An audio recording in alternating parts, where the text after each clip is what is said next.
That was great. Thanks so much, Josh. I can't imagine sitting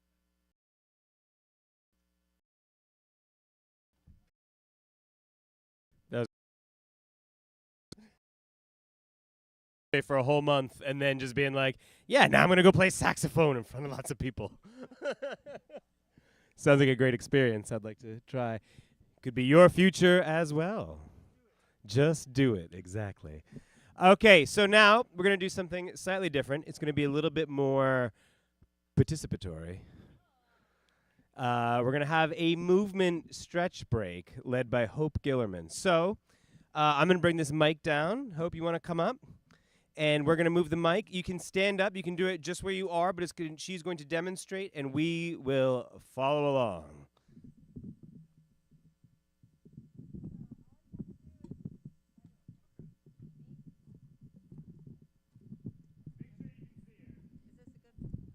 Is this a good place for you to see me? Okay.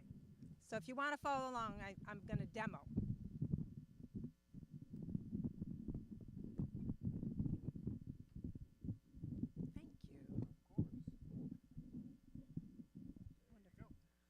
Testing everybody. They hear me? Hot. Oh, there we go. Okay. It's been a while since I've worked with this. So I feel like, now's the moment where we maybe would be sitting down because we could have been dancing the whole time, especially to that saxophone. And but it's always good to move. So if you can rise and get out of your chair, more movements are possible, but there's no reason why you can't do this in a chair. And I'm actually doing something to help you be more comfortable in a chair or on a meditation cushion or sitting for some reason or other.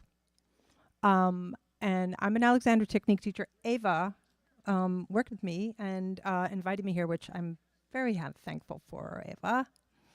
And I thought today, how many people here have heard of the Alexander Technique or had some? Oh, nice. Okay, great. So for those who haven't heard of it or don't know about it, it's just it's like a life skill that allows you to bring awareness about yourself, your posture, the movements that you do into your daily life without it being a disturbance of your daily life. Like exercise, for example. Terrible disturbance. So it usually happens in one-on-one sessions where it's very individualized or in small groups. But because I am really at my heart a dancer, I thought I might just use some of the cues that we use in the Alexander Technique to give you kind of a fresh perspective on how to find an alignment in your spine or just sit more comfortably, be more comfortable and fluid. And so to do that, we have to acknowledge gravity. So If you're sitting in a chair, gravity is holding you in that chair. If you're standing, obviously your feet are holding you there. And if you're running or jumping up and down, you really feel gravity, right? It's a real kind of heavy dropping feeling. And but also it has a rebound to it. Um, but a lot of times when we're sitting or standing for long periods of time, gravity just feels like downward force and collapse and heaviness. So I want to bring in some lightness. Okay, so it all starts. This is just a little picture that I'm going to show every once in a while. So it all starts with your head. And you may have worked with an imagery of a string on the top of your head. Does that sound like something people have cued into sometimes? Yeah. Okay. So I know that really works for people and inspires people because it's an anti-gravity image, right?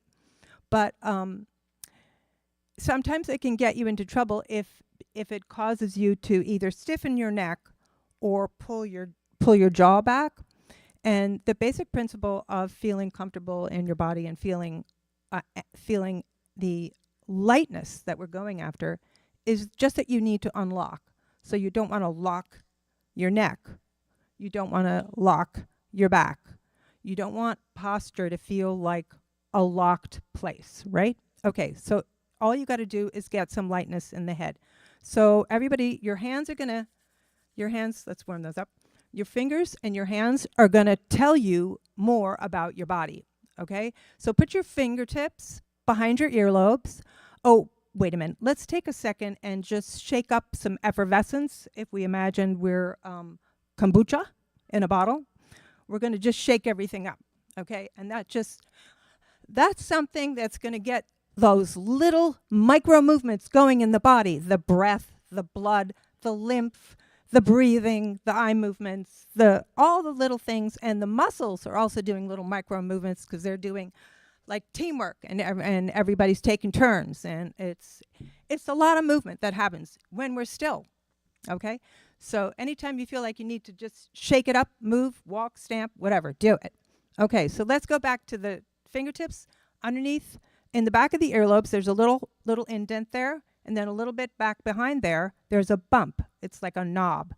Rub that knob. Really, really feel where that is in your body. And now tell yourself that's the top vertebrae, the atlas. It holds up the head, but not by holding the head. So your neck doesn't stop at your chin. It goes up behind your nose. Your head is on top of that. So now shampoo the back part of your skull right down by the hairline, okay? That's the base of the skull. You can see it's in line with that bump. And then bring your fingers forward, and you're going to feel the cheekbones. And at the back of the cheekbones, there's a joint for the jaw, and you can always feel that if you just do a ha or a la or a fa or a pa or any ah kind of a thing, you'll feel that. Yeah, cool. Cool. It's always good to use that with breath, too, whether it's silent or whether it's vocal. I just learned actually whispering isn't great for your vocal cords, so I'm advocating silent or vocal. And now you're going to put your, imagine that your head, the back part and the front part and the jaw with it, is going to float on top of that vertebrae. But let's get a little more specific, okay? I want you to use your intention, not positioning, okay? So that's like when you throw a ball. You throw the ball with the intention of getting it to the place you want to get it to by aiming it forward and up. I want you to do the same thing with your head. Place your thumbs on your cheekbone. Remember, you can still wobble and jiggle, okay? Place your thumbs on your cheekbone and the back of your hands on that base of the skull. Fantastic. Everybody looks amazing. Now, just notice that you can kind of tip your head like a little baby yes or no. Awesome. Okay. Everybody's going beautiful with this. Now, imagine with the slightest little micro movement, you're going to send your head forward and up like a ball, like a basketball going into a net, like a golf. You're going to send your ball like going up and over a big meadow before it hits the ground. There's an anti-gravity to that forward and up, right? So you're adding that. Good. Now you've unlocked the head from the top of the spine, so that unlocks the spine. You should feel a little bit of elongation there, much like the string, but a little bit less work in the neck, right? Okay. So now we're going to do another thing that everybody does often, which is neck rolls. Okay. So I have to stand back from the neck, from the mic, otherwise I'll bang my head. So bear with me. Or maybe I'll just go like this. Okay. So normally that's kind of how we do neck rolls, right? We kind of bring the head back and down and around. That can also be hard on your neck, especially if you have neck pain or muscle spasms. So a really healthy way to do it is to think about the head on the top of the spine. So let's do a little circle with the nose. Here's the C. So you're going to do like this, up and down. That's what your nose is going to do. It's going to make a C, like this. There you go. Just move from your nose, because your nose is where the top of your spine is, so you don't have any risk of compressing your neck. Now take a C, and you want it to be horizontal, like this. Move your nose in a horizontal.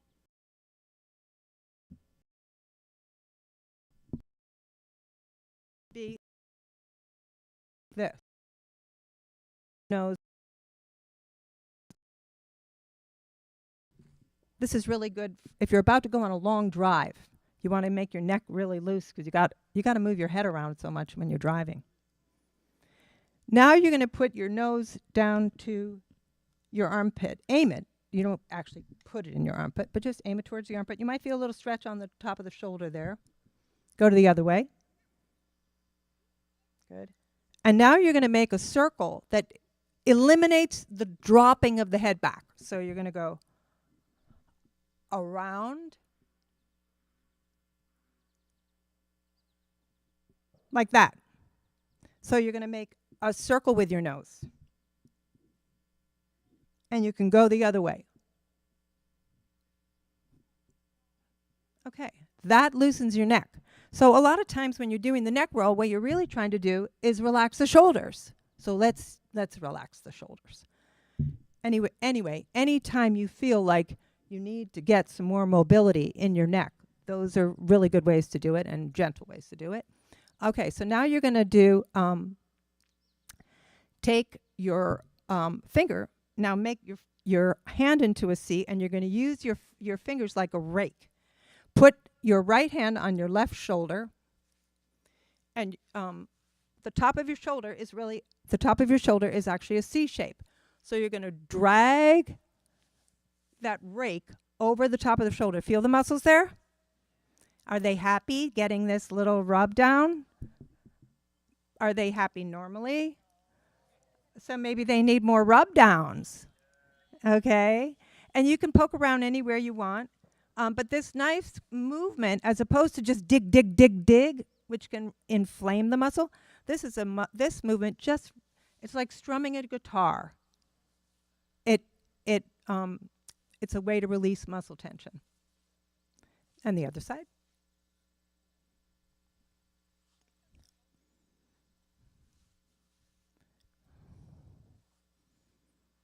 Really nice, everybody, really nice. It's kind of like you could do this a long time. Also, if you have a massage oil or an essential oil or some kind of muscle relaxing oil, put that on first, and maybe take off your shirt and do it, on your skin. But that's the ideal setup for like when you get up in the morning, and you want to start the day with a relaxed neck, especially in the winter. Okay, now you're going to traction your arm. Okay, so we don't have to go to the chiropractor to traction the arm. Grab your upper arm right above the elbow. So you'll feel your hand kind of lock into some knobby parts of the bone. And what you're going to do is just pull it down. So you don't have to drop your shoulders and drop yourself. You just have to traction your arm. It should feel a stretch almost as if it's right into the bone. Now you can do your little head turn away from that arm, and now you can get a little more into the neck. Wiggle it around a little bit. Get it to feel how you want it to feel. So you're lengthening from your ear to the top of your shoulder all the way down to your fingertips. And if you want to, you can even take it a little bit forward to stretch the back of the upper shoulders. Like this. Good. And let's do the other one. Traction it down. So anytime I ever get a muscle spasm or wake up a little funky with something that's, I slept wrong, I do the traction for like 24 hours on, periodically throughout the day. It's like a self-healing. And then ear to the ceiling. Getting a little happier in that shoulder. Oh, that's nice. And round. And you can also bring your hands behind and bring your hands down to traction. It's actually better to do one arm at a time. Sorry. If you can, grab your arm behind your back and the other arm, and then stretch it back. And then really stretch it so you're opening up in here, but keep that head floating. Don't let the head sink. Nice. Now you're going to let's see. Let's do a little movement. Let's start to move it a little bit more. Okay, so you're going to start with your fingertips again. And you're going to start with your right hand. And you're going to start to make a figure 8 with your fingers. And then you're going to make it go into your elbow. And imagine that you're floating through water, through something very light and effervescent. This is not, it's kind of like conducting, right? Da-da, da-da, da-da, da-da. Okay, and then make it big for the shoulder. And then add some swing and spiral to it. It's easier if you don't have a mic.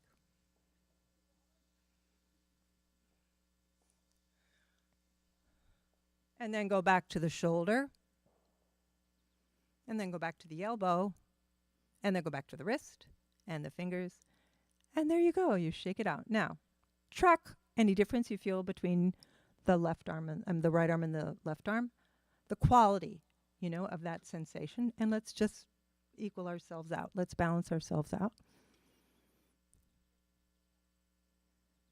You see, these are really gentle things, okay? So you can do this no matter what's going on with your body. There's no way you can hurt your body doing this stuff. If somebody says, oh, you have back pain, go to bed. You can still get up and do this. And shoulder. It's really nice to do before you start moving around, but it's also good if you've been sitting for long periods of time. This is a good sort of refresher for the body. And then back to the elbow. And back to the wrist and the fingertips. And then you want to do this fantastic stretch where you bring your arm across your body. Don't lift your head, just let it fall. And rake your ribs. Hello, ribs. Hello, lungs. Hello. You're not squished anymore. Good. And bring it back to the other side. Rake your ribs. Get as much stretch as you can here without making your neck and shoulders get into it, because you just release the neck and shoulders. Good. And now put your hands on those ribs and exhale. Feel a little bit of movement. You can do the exhale. And notice they move on the inhale and they close on the exhale. So they're kind of going like this, like a bellows. So you want then you want to like slap the back of your ribs any way you can. Just a little bit. That's enough. It's hard to do that without getting the shoulders involved. So the breath is happening in the back too. Okay, so now we can get some movement going. So you're just going to, I'm going to step away from the mic and I'll demo. So you're kind of swinging the hands and slapping the body. It's getting your lymphatic system moving.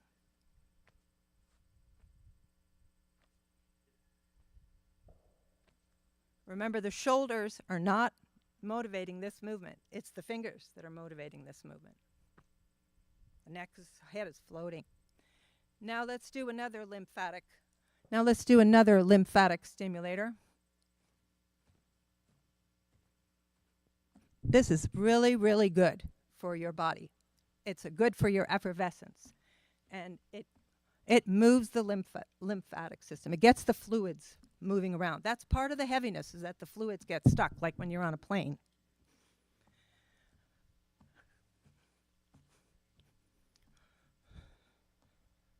And that could always be a moving thing.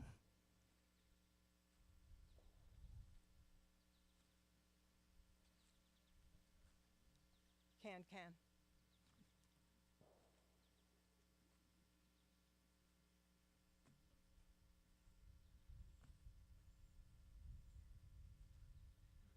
Pretty soon you're dancing, right? That's the idea. From there on in, you're dancing. Go back to the head and just go, light, very light on the top of the spine. Floating side to side. Easy in the neck. Arms hanging. Yeah. And then that way, when you get down to your chair and you're on top of your sit bones, you're not grounding in a held way. You're floating. You're grounding and floating. So that's just a sort of a little tidbit of some of the things that come out of the Alexander Technique. I am putting together some classes for the fall. So if you're interested in exploring, just put your name on the sign-up sheet, and I'll get in touch with you and let you know what I've got cooking. There's some of my workshop ideas there that you can see. But in the meantime, anything that you remember from this is what you can use. Anything you don't remember, you can email me. Okay? I'm really good with coaching people through email or Zoom. And so you can just take a card that has my email address. I don't have the QR code. I know that's what I should have, but I don't. Anyway, it's really fun to move. Yay.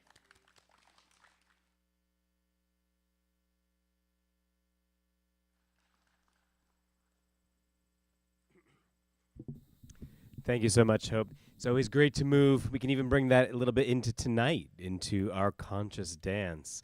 So now, I believe folks are firing up our grill. We're going to have some more food, some burgers, whatever else is on there. Danielle, you trying to tell me something? What are you trying to tell me? If anyone is interested in a monastery tour, that is also something that we will do. All right. Who has never been up to our beautiful monastery? Raise your hands and would like to go have a look around and have a guided tour. Ty wants to come. You want to come? Great. So some people.